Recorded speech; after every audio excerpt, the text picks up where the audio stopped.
want to tell you a story. It's a bit embarrassing, actually. A few years ago, we invited a speaker from the UK to come and give us a talk in the town that I was living. My friends and I were standing outside the lecture theater and we're watching people come in and fill up the seats. One particular young girl stood out to me, and she stood out for all the wrong reasons. She was wearing clothes that were spray-on tight. She had a face full of makeup. She had one of these half sort of loosely tied hijabs going on. And I remember for some reason, just seeing this girl dressed in this way and coming to this event that's about the Day of Judgment, I was just full of anger. And I turned to my friends and I said to them, what's wrong with this girl, and why isn't she, respecting Allah subhanahu wa ta'ala, and why is she dressed in this way, and of all the places you could go dressed like this, why choose this particular event? And it just hit a nerve for me for some reason.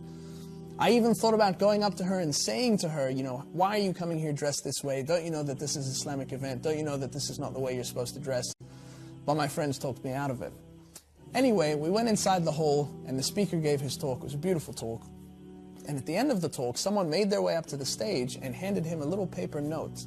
He unfolded it on the stage and he read it, and it said that there's 2 non-Muslim women in here that want to come on stage and say their shahada. They want to accept Islam. And then, subhanallah, it was that very same girl that I saw walking in that I had been so critical of in my mind. She was the one that made her way to the stage and said her shahada and became Muslim. Now, instantly, I felt like the scum of the earth. I felt like the lowest living thing on planet Earth. I felt, who was I to judge this girl? I had no idea who she was or what stage of Iman she was at or what she knows about Islam, because she wasn't Muslim.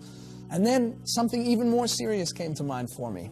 What if I had gone up and spoken to her? What if I was, in that moment, angry, upset, and we know that anger is from the shaitan? What if in that moment, with all that anger inside me, I went up to that girl and I said, hey, how dare you come to this event dressed like that? What impact would I have had?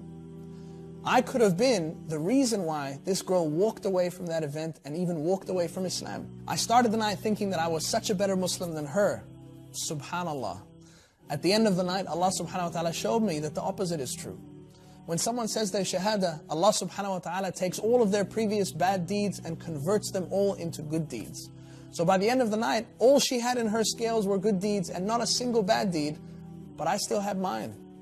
So she walked away from that night a far better Muslim than me. We have to be careful not to drive people away from Islam, but instead only to be a force to push people closer to Allah subhanahu wa ta'ala and closer to Jannah. It's a lesson I hope I'll never forget. Never judge anyone else.